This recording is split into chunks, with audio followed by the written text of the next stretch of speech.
Hey guys, we're doing a couple of things different today. Under the hood, let me know if you can tell the difference. No, I'm not talking about my beard. It's actually still there. You probably can't tell. I just shaved it down. But a couple of things with the chair and with the quality of the video, a few different export settings on the editing. Just let me know if you can tell any difference. That's all. This is the hardest game I've ever had to ruminate on. No joke. I mean, I had to just drag myself through SMT4 and Persona 4, and there's other games that I've just had been like, oh god, I've got to get through the end of this. I've got to do this. This game absolutely was terrible for me to ruminate on. After I had beaten the game twice, I had 4 notes on my notepad. As of now, I have about 8 or so. So, for those of you who've been long-term watchers of my show, you may remember that I had a rumination on a game called Doom a while ago, the original Doom. And this may challenge that for my shortest rumination ever. Sorry. But as ever, I don't actually have a minimum duration or a maximum duration when it comes to my show. I talk until I run out of things to talk about. Yeah. Let's talk about text games. So, first of all, to me, text games were a logical precursor to point-and-click adventure games.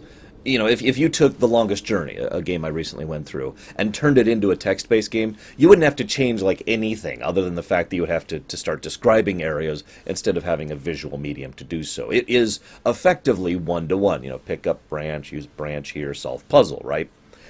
Now, I'm not saying that's a good or a bad thing. It's just interesting because if you really analyze both a text-based adventure game and a point-and-click adventure game, structurally speaking, the two are, for the most part, identical. And that seems logical, that, you know, adding the visual medium to the text-based game is a logical outcropping. It's kind of what happened to MUDs in later gaming development when they finally became MMOs. So that's cool. I like that. I'm with it. I do have to say that a lot of the text-based games I used to play back in the day have the exact same problems of point-and-click adventure games, though, because there's that whole spaghetti logic thing I mentioned back in my rumination about The Longest Journey, where in order to, you know, to pick up the rubber ducky, you need to get an anvil from 3 towns over, which means you have to go grab a sewage sponge and a paper clip, and you have to MacGyver some weird thing, and you know what I mean. You know, it's how do I make my way through this ridiculous... You have to come up with whatever insane spaghetti logic that the actual writers and developers of the game came up with in order to make things go forward. And I've played several text games back in the day, you know, back when they were fairly common and basically the only games I had access to on the PC, that had that exact same problem, just like most point-and-click adventure games did back in the day. Not all, of course, but some. But they also have some of the benefits of the point-and-click adventure concept, obviously, since point-and-click adventures came from these.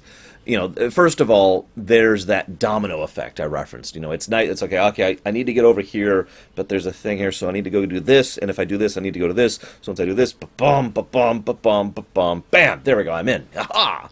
So that's cool. I do enjoy that domino effect style of gameplay. I also have to say that text-based games, at least pretty much everyone I've ever played, tends to carry that same tonality, that kind of light humorous tone.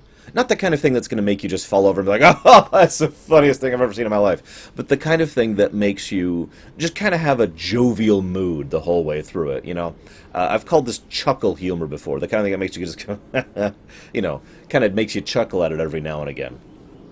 This game in particular, to talk about the specific game I'm ruminating on today, had a lot of ridiculous humor. Well, I shouldn't say a lot, but most of the things that actually made me laugh were the things that were ridiculous. To explain what I mean by that, ridiculous humor is something that is ridiculous and therefore funny. This is something I've been exposed to a lot lately because my amazing little niece has been developing her sense of humor recently, and one of the biggest ways that has been in ridiculous. For example, she'll be like, all right, we're going to serve dinner in the trash can, and then she'll bust out laughing because that's ridiculous. That's not where food goes. You're not supposed to put food in the trash. And then she just starts laughing because it's so ridiculous, and that is therefore funny to her. So there are several examples of that within this game that I rather enjoyed. This was especially true in the ancillary material which came with it, but I'll talk more about that in just a moment. First, let me talk one other thing. I mentioned the spaghetti logic problem and the humorous thing, but one of the biggest flaws for old text-based games for me is that they're non-linear. They cheat, in other words. Let me explain what I mean a little bit. Let's say you've got a pad and paper, as you're playing through a text game. So you go north, north, and you're like mapping it out, right? And then all of a sudden you find yourself here, even though you've been going north, or here, even though you've been going west, southwest, and then you're up here for some reason. You know what I'm talking about, I bet, if you've played text-based games back in the day. Several of them, in fact, I think most of them that I played personally, maybe I just played the wrong ones, I don't know, cheated. They weren't linear.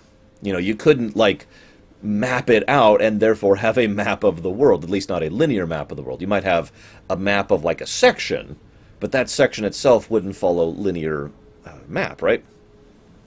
I like that this particular game does follow linear line, unless I missed it, which is possible. I only played through the game 4 times. I never actually had problems, mapping it out and be like, okay, there I am. I could actually use the map method in order to get around, which I loved. That was cool. So I like the fact that this one didn't cheat. I also, I want to talk about the Wishbringer itself, the actual object. The Wishbringer is one of the best ideas that the game has because it adds something that most text-based games don't have, and that is multiple solutions to a puzzle. This is also true for point-and-click adventure games when you think about it. Most of these types of games have the one solution. This game has multiple solutions to most of its puzzles, and I prefer that, not only because it gives you some kind of agency and freedom, but it encourages you, the player, to actually think about it. Now, in my blunt opinion, most text-based and point-and-click adventure games don't encourage you to think. They encourage you to memorize, to pay attention, and say, okay, I've got this, and I've got this, and I've got this, and I've got this. Aha! There we go. I've figured out some way to get through the puzzle. In this case, you have, here's the problem, and it's like, okay, well, I could do this, or I could do this, or maybe I could do this. You're encouraged to find your own way to think your way around the situation, which I enjoy. However, I can't really fully praise the game for that. See, the concept of the Wishbringer is that's a little stone you get very early on, actually. You just have to squeeze the can. And it allows you to have wishes. Now, you have the gimmick is twofold. First, you have a limited number of wishes. You basically have 7 wishes, and you can use each one once, with the exception of flight. If you use flight, it's instant game over. Haha. So, you have 6 wishes, basically, and each one you can only use once. The catch is you need an item to use them. And in my opinion, that's one of the bigger flaws of the situation, because the fact that you have to go hunt down an umbrella, for example, takes away from the difficulty layer, from the what would have been an interesting mechanic. Because, let me put it to you this way. I have found a platypus in a pit, a Princess Platypus, Tasmania, and I need to save her. Well, I could go 2 screens that way to where I happen to have already come from, through the graveyard, through the cemetery, excuse me, and I know there's a branch over there, and I could go save her with the branch, or I could go looking for an umbrella, which I never actually found, and use that in order to cause rain, in order for her to be able to swim out. Do you see the problem here? Now, I like that there's multiple solutions, I really do, but in my opinion, I would get rid of the component requirement of the wishes, because at that point it becomes about challenge. It becomes a difficulty kind of a thing, a built into the game difficulty slider. Do you want to solve this puzzle, or do you want to use one of your limited wishes in order to solve the puzzle? And then when you finish the game will inform you, by the way, it will flat out tell you, you can beat the game without using any wishes, which I finally did on my 4th playthrough. So you can go ahead and go through and be like, pachwa, and just completely ignore the thing, and that gets you the best score. Now, that may not encourage all players, but that's not really the point, is it? Because there are going to be players out there who's going to be like, oh, well, I'm going to do it better than that. I want to get the better ending, and is kind of the equivalent here. I want the best score. I want the best playthrough. I want to show that I don't need this stupid thing. I want to play it on hard difficulty. Right? And the usage of the stone would then qualify as easy difficulty, because you're just kung. And it's kind of a modular easy difficulty. Rather than making every single puzzle easy, it's something they can use if you get particularly stuck. That would have made it awesome, in my opinion, and really added to the mechanic of the Wishbringer concept. As is, though, I think the inclusion of the Wishbringer concept is kind of a flaw. I really think they needed to think it out a bit more. I actually read up, after going through the game the 3rd time, on all the different usages of the wishes, and usages of the wishes, and looked at it and was like, this is useless! Like, there's so many of them that are either traps or useless, or more difficult or more esoteric than just doing the normal solution, like I mentioned with the rain situation. So it's like, why even bother? It's a great idea. It's just I don't think they really executed it that well. I talked about the sense of humor. Wow, I do not have a lot else to talk about. Let's talk about the Feelies. So for those of you who weren't around back in the day, like I wasn't, I was actually only born yesterday. The there's this thing Infocom used to do where they would release what they called feelies with their games, which were physical objects that you would get in the game box, basically. A more recent example of this might be Oblivion, if you ever actually have played Oblivion and purchased it back when it was first coming out. It came with the Imperial, I can't remember the name. It was like the something something guide to the Empire. And it was like an in-lore, in-character written manual that talked about the settings and the locations and all that fun stuff. It was awesome. The kind of thing that used to be fairly common to come in games. Nowadays is mostly in deluxe boxes or whatever like that. But the feelies, in addition to being, neat little things, like there was actually a map that came with this one, were also there for copyright protection. It was their method of making sure you actually owned the game. If I may segue for a second, I remember one in particular that was hilarious. It came with a little list of countries and their capitals, right? And so you had to match the country to the capital, and if you did so, it would cross. I don't even remember the name of the game. I remember the game pretty distinctly, but I don't remember the name of it. As you would make a line through, there would be letters in the middle, and so as you cross them all, you would have like a very specific set of letters, and so then it would be like, insert the fourth letter, and you look down the list. Oh, it's this one. It's the fourth one crossed over. Aha, there we go. That's the solution. And I remember that because I actually lost that piece of paper that came with it, and therefore lost the ability to play the game. And that made me sad, because I actually liked that game. So the feelies kind of functioned like that, but also were like cool little extra stuff. In this case, most of the actual lore of this game comes from one of the feelies, which thankfully I had access to thanks to PDFs and the diligence of Internet people in documenting history. Thank you, Internet people. So there's this ancient queen. Her name was Alexis. Yes, same name. And she had, she had the princess, but there was this other daughter who was born. And other daughter, whose name I don't even remember right now, was extremely fair, very Snow White kind of a thing. Ah, her beauty is the fairest in all the land. And the queen was like, well, screw to that. I'm going to go, and I'm going to make that child my own. Now, she's the queen. She could probably get away with that. But no, let's not do that. Instead, let's burn the house down, murdering her entire family. Oh, and then let's take our newborn child, our actual biological daughter, and put her in the house in place of the one we are stealing. That way, our daughter burns to death along with the family, and we get a brand new daughter. We've upgraded!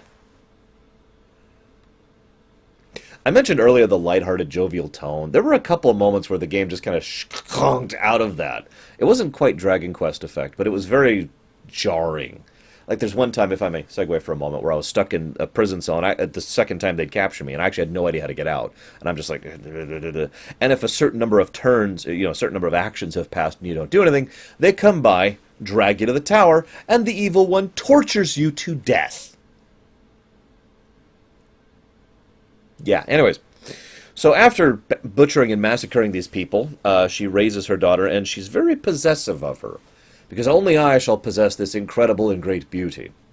Oh, but, she wants to marry. She wants to have... Okay. Tell you what. I will have a contest. The fairest and most amazing men of the land can come and try to vie through this contest for my daughter's hand. I will decide the specific task you have to go through to win her hand, but you can try. And so she comes up with 7 different attempts, and each different task, each different quest, corresponds to one of the wishes that the Wishbringer itself uses. Every single one of them ends with the people dying. And then the princess slowly wilts away, and her heart shrivels until it turns into a stone, and years later, people come by and find the ruins of the kingdom and find this glowing stone amidst the ruins of it, which is the Wishbringer. For kids. Which is funny. As I think I mentioned earlier, thanks in part, this is ironic, thanks in part to the linearity of the game and to the logic of the game, it's been described as one of the easier and more solvable text-based adventures around. It was also deliberately designed for not only inexperienced players, but for kids to be able to play. Which, again, just kind of makes me go, but whatever. Another funny little thing here, just really quick. This game actually got a novelization, which unfortunately I was not able to get a copy of in order to be able to read myself. But the novelization, from what I have read of summaries of it, did have some neat and cute fun stuff in it. Like, probably my favorite thing they did in the novelization was they made the idea that the evil one actually tries this, like, every frickin' day. It's like, okay, postman, go deliver this hostage message to my sister. So, oh yeah, spoiler alert, she's her sister. To my sister, so that I may, show her. And okay, deliver the note, go through the whole quest, come back, and by the time he gets back to the post office, there's another letter waiting to be sent to her. That amuses me in kind of a weird, like, jovial, lighthearted kind of a way, because it gets across the idea that the evil one is so bored or stuck in her ways or lacking in any purpose in her life, that all she does is she just keeps trying the same scheme over and over and over again. It's like, eventually this will work. But it also amused me because, I mean, that's the game, right? I mentioned earlier, oh, actually, maybe I didn't, the idea that this game reminds me in many ways of roguelikes, because, you go through a roguelike and, you die, so you start over and you go, you die, you die. In many ways, this game and a lot of text-based games remind me of roguelikes. Not literally like they are with point-and-click adventures, but the same mentality when I go into them. It's like, go, I died. But rather than like some increase in stats or some kind of currency I could spend to improve myself or whatever, like most roguelikes do, in this case I just have more knowledge. It's like, okay, well, now I know I shouldn't do that to that person, and now I know that if they catch me, then this happens, so I can go through again. That's all I got. I don't know if this is going to be the shortest rumination ever, but I hope you've at least enjoyed, and I'll see you guys next time.